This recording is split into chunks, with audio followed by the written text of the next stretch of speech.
केरा संसारकै पुराना फलफुलहरूमध्ये एक हो। नेपालमा यसले महत्त्वपूर्ण स्थान ओगटेको छ। नेपालमा उत्पादित फलफुलहरूमध्ये केरा मात्र वर्षभरि उत्पादन गर्नुका साथै उपभोग गरिन्छ। केराका धेरै स्थानीय जातहरू परापूर्व कालदेखि नै खेती गरिँदै आएको पाइन्छ। उत्पादनका हिसाबले नेपालको तराई क्षेत्रमा खेती गरिने उष्ण प्रदेशीय फलफुलहरूमा केराको स्थान अग्रणी रहेको छ। नेपालको पूर्वदेखि पश्चिमसम्म पहाडी जिल्लाहरूका बेसी र होचा पहाडमा पनि केरा खेती गरिँदै आएको पाइन्छ। नेपालमा केराको कुल क्षेत्रफल 5055 हेक्टर मध्ये 3627 हेक्टर मात्र उत्पादनशील छ भने उत्पादन 51590 मेट्रिक टन रहेको छ। पहाडी क्षेत्र अर्थात् 1500 मिटर उचाइ भन्दा कममा वार्षिक सरदर 2000 देखि 2500 मिलिमिटर वर्षा केराका लागि उपयुक्त मानिन्छ। केरा लगाउँदा नै पसाउने समय हिउँद अर्थात् जाडो मौसम छलिने गरी लगाउनु पर्दछ। चिस्यानको समस्या नभएको जुनसुकै माटोमा पनि केरा खेती गर्न सकिन्छ। केराले गर्मी तथा ओसिलो हावापानी मन पराउने भए तापनि सिँचाइको सुविधा भएमा सुक्खा ठाउँमा पनि सफलताका साथ खेती गर्न सकिन्छ। 18 देखि 27 सेन्टिग्रेड तापक्रम र हिउँदमा प्रशस्त घाम लाग्ने, तुसारो नपर्ने, राम्रो प्रबन्ध भएको हल्का तर प्रशस्त प्राङ्गणिक मल भएको माटो उपयुक्त हुन्छ। थोरै क्षारीय माटोमा पनि यसको खेती गर्न सकिन्छ, जहाँ ओइलिने रोगको प्रकोप कम हुने गर्छ। यसरी हेर्दा सबैभन्दा राम्रो जातहरूमा झापाली मालभोग र विलियम हाइब्रिड भएको पाइएको छ। यी जातहरू चाँडो फुल्ने, फल्ने, कोसा संख्या पनि धेरै र कोसा पनि ठुलो, पाकेपछि पहेँलो रङ हुने, मिठो बास्ना, सुगन्धित र पाकेपछि पनि धेरै दिन राख्न सकिने भएकोले कृषकहरूले समेत यी जातहरू मन पराएका छन्। साधारणतया केरा गर्मी समयमा सारिन्छ। सबैभन्दा उपयुक्त केरा सार्ने समय चैत्र महिना नै हो। यसरी चैत्रमा सार्दा जाडो समय छलिन्छ र गर्मी समयमा नै केरा पसाउने र पकाउन सकिन्छ। नेपालको तराईका जिल्लाहरूमा पहिलेदेखि नै केरा खेती गरिँदै आएको छ। व्यावसायिक रूपमा केरा खेती गर्ने किसानहरू धेरै नभए पनि केही वर्ष यता सरकारले केरा खेतीको लागि दिने गरेको अनुदान तथा सहयोगले व्यावसायिकतातर्फ भने उन्मुख भइरहेको छ। चितवनमा समेत 2051 सालदेखि व्यावसायिक रूपमा केरा खेती सुरु भएको हो। 2062 सालमा पूर्वी चितवन केरा व्यावसायिक सङ्घ हुँदै हाल चितवन केरा उत्पादक सङ्घमा आइपुगी चितवनमा व्यावसायिक रूपमा केरा खेती गर्ने किसानहरू सङ्गठित भएका छन्। जिल्लामा एक गाउँ एक उत्पादन कार्यक्रम लागू हुनु पूर्व 259 जना व्यावसायिक केरा उत्पादक कृषकहरू जिल्लामा रहेका थिए। हाल चितवनमा 620 जना व्यावसायिक किसानहरू आबद्ध रहेका छन्। 2513 हेक्टर क्षेत्रफलमा व्यावसायिक रूपमा केरा उत्पादन हुँदै आएको छ। रत्ननगर, पदमपुर, जुटपानी, पिठुवा, जगतपुर, ठिमुरा, चैनपुर लगायतका क्षेत्रहरू चितवनमा केरा खेतीको लागि पकेट क्षेत्र मानिन्छ। चितवनमा एक गाउँ एक उत्पादन कार्यक्रम अन्तर्गत केरा खेतीलाई प्रशय दिएपछि चितवनको केरा उत्पादन तथा उत्पादकको संख्यामा वृद्धि भएको हो। एक गाउँ एक उत्पादन कार्यक्रम नेपाल सरकारले आर्थिक वर्ष 2063-64 को बजेट वक्तव्य मार्फत घोषणा गरी कृषि तथा सहकारी मन्त्रालय र नेपाल उद्योग वाणिज्य महासङ्घको सहकार्यमा सार्वजनिक निजी साझेदारी अवधारणा अनुरूप सञ्चालन भएको हो। चितवनमा केरा खेती सञ्चालन भए पनि व्यावसायिक रूप धारण गर्न सकेको थिएन। नेपालमा नै उत्पादन हुन सक्ने केरा चितवनको बाटो हुँदै काठमाडौँ, पोखराको बजारमा जाने गर्दथ्यो।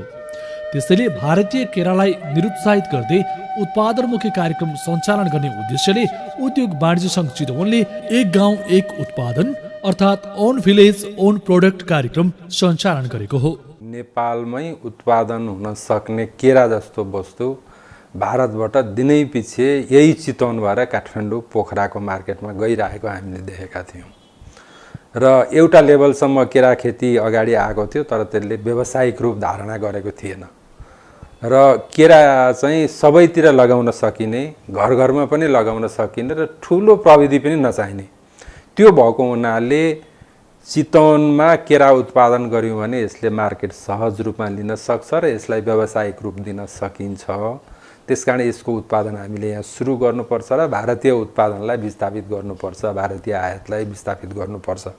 त्यो उद्देश्य एउटा उद्देश्य थियो भने दोस्रो उद्देश्य भनेको उद्योग वाणिज्य सङ्घ चितवनले कार्यक्रमहरू गर्दाखेरि धेरै किसिमका कार्यक्रमहरू गरेको छ, तर प्रत्यक्ष आफै संलग्न भएर उत्पादनमुखी कार्यक्रमहरू गरेको थिएन, जसले गर्दाखेरि आम कृषकहरूले उद्योग वाणिज्य सङ्घसँग मिलेर त्यसको फाइदा लिन सकौँ। त्यसकारण उद्योग वाणिज्य सङ्घ र किसानहरूको बिचमा एक किसिमको कार्यक्रमको आधारमा सहकार्य गरेर कृषिलाई व्यवसायीकरण गर्नुपर्छ। त्यो गर्ने क्रममा केरा खेती एउटा महत्त्वपूर्ण हुन्छ भनेर हामीले ओबिओपीको कार्यक्रम चाहिँ 68 सालदेखि चितवनमा सुरु गरेका हौँ।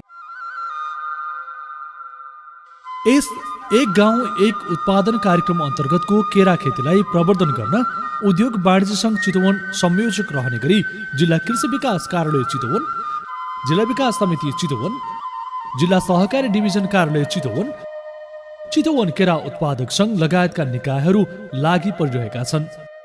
हामीले 68-69 सालदेखिको अन्तिम चौमासिकबाट सुरु गरेको यो कार्यक्रममा एउटा जिल्ला स्तरीय कार्यान्वयन समिति गठन गरेर जिल्ला स्तरीय उद्योग वाणिज्य सङ्घको संयोजकत्वमा एउटा समिति बनाएर काम गरेका थियौँ, जसमा चाहिँ उद्योग वाणिज्य सङ्घ चितवनको अध्यक्ष यसको संयोजक रहने र अन्य सदस्यहरूमा जिल्ला कृषि विकास कार्यालयका वरिष्ठ कृषि विकास अधिकृत अर्थात् प्रमुखज्यू चाहिँ यसको सदस्य रहने, यसै गरेर जिल्ला विकास समितिबाट प्रतिनिधि रहने एकजना र जिल्ला सहकारी डिभिजन कार्यालयबाट पनि सदस्य रहने र यहाँको कार्यालय प्रमुख चाहिँ सदस्य सचिव रहने गरेर एउटा समिति गठन गरेर हामीले काम गरिरहेका थियौँ। र त्यो समितिमा चाहिँ आमन्त्रितको रूपमा हाम्रो चितवन केरा उत्पादक सङ्घको अध्यक्ष र आवश्यकताको आधारमा अन्य पदाधिकारीहरू र उद्योग वाणिज्य सङ्घ चितवनकै कृषि हेर्ने कृषि संयोजकलाई चाहिँ सदस्यको रूपमा यो समितिमा रहेर काम गरिरहेका छौँ। केरा खेतीलाई उकास्नको लागि विभिन्न अन्तर्क्रियात्मक कार्यक्रम, गोष्ठी, तालिम, भ्रमण कार्यक्रम आदि पनि सञ्चालन भइरहेका छन्। चितवनमा हुने हरेक विशेष कार्यक्रम र मेला महोत्सवहरूमा उद्योग वाणिज्य सङ्घ चितवनले केराका विभिन्न परिकारहरूको व्यवस्था गर्दछ। केराबाट बन्ने चिप्स, मम, तरकारी, अचारका परिकारहरू चितवनका विभिन्न ठाउँहरूमा बेचबिखनको लागि पनि राखिने गरेको छ। कृषकहरूलाई चाहिने औजार, हाते ट्र्याक्टर आदिमा 50% अनुदानको व्यवस्था समेत गरिएको थियो। यहाँको केरालाई बिक्री वितरण गर्न सहजीकरण गरी केराको बजार क्षेत्र पनि विस्तार गरिएको छ। यो परियोजनाले हामीले धेरै कार्यक्रमहरू, ओरिएन्टेसन कार्यक्रमहरू, अभिमुखीकरण कार्यक्रमहरू, यो ओरिएन्टेसन कार्यक्रमहरू, इन्टरेक्सनहरू र यो मतलब परिकारहरू बनाउने तालिमहरू कार्यक्रमहरू गऱ्यौँ। र यो सँगसँगै उत्पादन वृद्धिको लागि कृषकहरूलाई चाहिने इक्विपमेन्टहरू वितरण गऱ्यौँ। र जति पनि हामीले कार्यक्रम अन्तर्गत जुन इक्विपमेन्टहरू वितरण गऱ्यौँ, यसमा चाहिँ अनुदान 50% को अनुदानमा चाहिँ कार्यक्रमहरू सम्पन्न भएको छ। र यो कृषि उत्पादनको लागि हाते ट्र्याक्टरहरू, स्प्रे वितरणहरू, ग्रेडिङको लागि औजारहरू र प्याकिङ मेटेरियलहरू सबै हामीले चाहिँ यसमा चाहिँ एउटा कृषकको र यो परियोजनाको चाहिँ म्याचिङको हिसाबले 50-50 गर्ने गरेर चाहिँ कार्यक्रमहरू लागू गऱ्यौँ। र यो क्षेत्रको व्यापारीहरूसँग र कृषकहरूलाई समन्वय गर्नको लागि धेरै कार्यक्रमहरू, अन्तर्क्रिया कार्यक्रमहरू गऱ्यौँ। जिल्ला कृषि विकास कार्यालय चितवनले पनि केरा खेतीको प्रवर्धनका लागि प्राविधिक सहयोग पुर्याउँदै आएको छ। व्यावसायिक रूपमा केरा खेतीमा संलग्न किसानलाई कार्यालयले विभिन्न समयमा सल्लाह सुझाव प्रदान गर्नुका साथै टिस्यु कल्चर बिरुवा पनि प्रदान गरिरहेको छ। केरा खेतीमा देखिने रोगहरू नियन्त्रणको लागि किसानहरूलाई प्राविधिक तालिम, समाधानका उपाय, रोग निरोधक बिरुवा पनि प्रदान गर्ने गरेको छ। एक गाउँ एक उत्पादन कार्यक्रम सकिए पश्चात पनि यस व्यवसायलाई अझ व्यवस्थित गर्न कार्यालयले स्वास्थ्य बेर्ना उत्पादनको कार्यक्रम गरिरहेको छ। विशेषतः टेक्निकल अथवा प्राविधिक पाटो किसानलाई सरसल्लाह सुझाव लगायत हरेक एउटा प्राविधिक पाटो चाहिँ कृषि विकास कार्यालयले आफ्नो भूमिका निर्वाह गर्दै रहेको थियो। विशेष गरेर 66-67मा 600-700 बिघा केरा खेती रहेकोमा यो 5 वर्षको अन्तरालमा चितवन जिल्लामा झन्डै 2500 बिघा अथवा 1600 हेक्टर क्षेत्रफलमा केरा खेती विस्तार भएको छ। यसमा अब प्राविधिक पाटो कृषि विकास कार्यालयले हेर्दै आएको छ। यसमा विशेष गरेर केराका बिरुवा, अब टिस्यु कल्चरका बिरुवा वितरण, अन्य किरा रोकथामका लागि र अन्य व्यवस्थापन, विभिन्न चाहिँ प्रविधि व्यवस्थापनका विषयमा कृषि विकास कार्यालयको आफ्नो नियमित भूमिका सञ्चालन गर्दै आइरहेको हो। र दिनमा अब विशेष गरेर केरामा समस्या, विभिन्न किसिमका रोग, पानामा लगायत अरू सिगाटोका जस्ता विभिन्न किसिमका रोगले समेत आक्रामक गरेको हुनाले त्यो विषयमा प्राविधिक तालिम दिने, त्यस किसिमका समाधानका उपायहरू अपनाउने र रोग निरोधक बिरुवा जस्तै टिस्यु कल्चरका बिरुवाहरू समेत लगाउँदै त्यसमा समेत अब साझेदारी गर्दै क्षेत्रफल विस्तार भएको छ।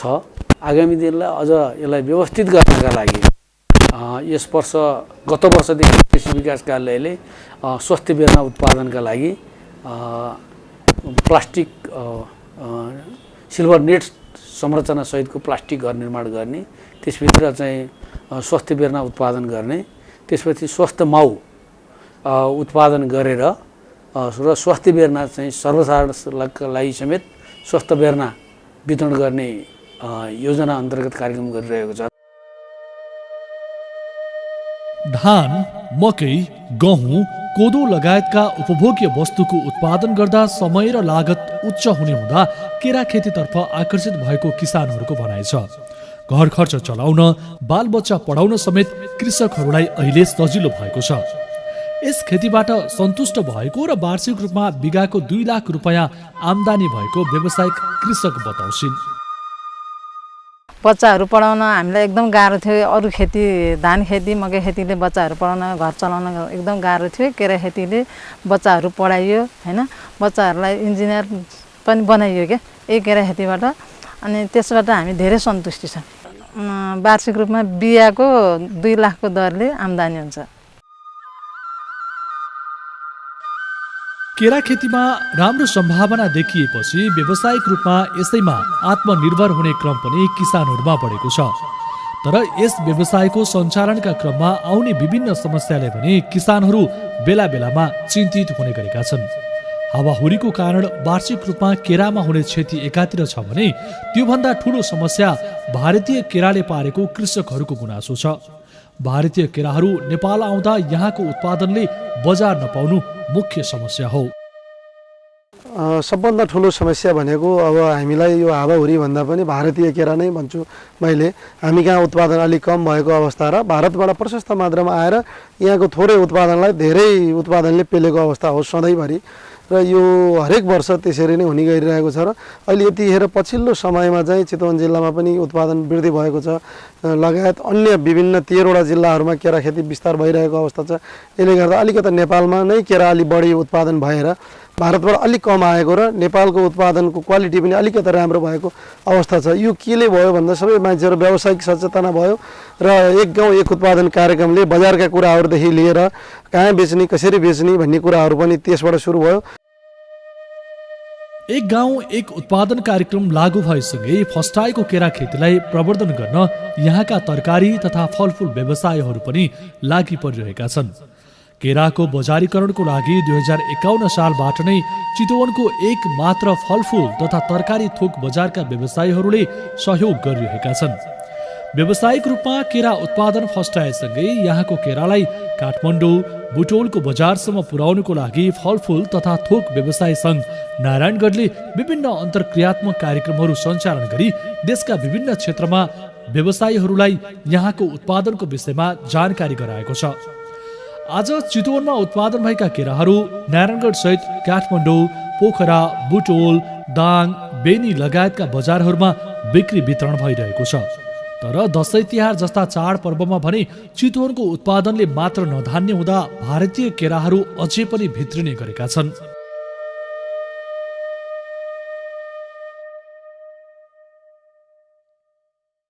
यो 2051-52 सालबाट चितवन जिल्लामा पनि यहाँका कृषकहरूले एउटा व्यावसायिक रूपमा केराको उत्पादन गर्न सुरुवात गर्नुभयो र चितवन जिल्लामा व्यावसायिक रूपमा केराको उत्पादन भएसँगै त्यो उत्पादनलाई यसै बजारले फलफुल तरकारी थोक बजार जुन नारायणगढको बजारले नै त्यो केरालाई व्यावसायिक रूपमा बिक्री वितरण गर्दै आयो र चितवन जिल्लामा जब किसानले उत्पादन गर्ने केराको बिक्री व्यावसायिक रूपमा जुन बढ्दो क्रममा उहाँहरूको उत्पादन बढ्दै गयो र बढ्दै जाने क्रममा यो चितवन जिल्लामा रहेको थोक बजारले मात्रै उहाँहरूको चितवन जिल्लामा उत्पादन भएको केरालाई बिक्री वितरण गर्ने सम्भावना न्यून रहन गएपछि हामीहरूले यो फलफुल तरकारी थोक व्यवसायी सङ्घ नारायणगढले बुटवल, पोखरा, काठमाडौँ लगायतका विभिन्न क्षेत्रमा रहेका व्यवसायीहरूलाई एउटा अन्तर्क्रिया कार्यक्रम गरेर चितवन जिल्लामा उत्पादन भएको केरालाई आफ्नो बजारमा सरल र सहज ढङ्गबाट एउटा व्यवस्थित रूपमा चितवनको केरालाई पहिलो प्राथमिकता दिँदै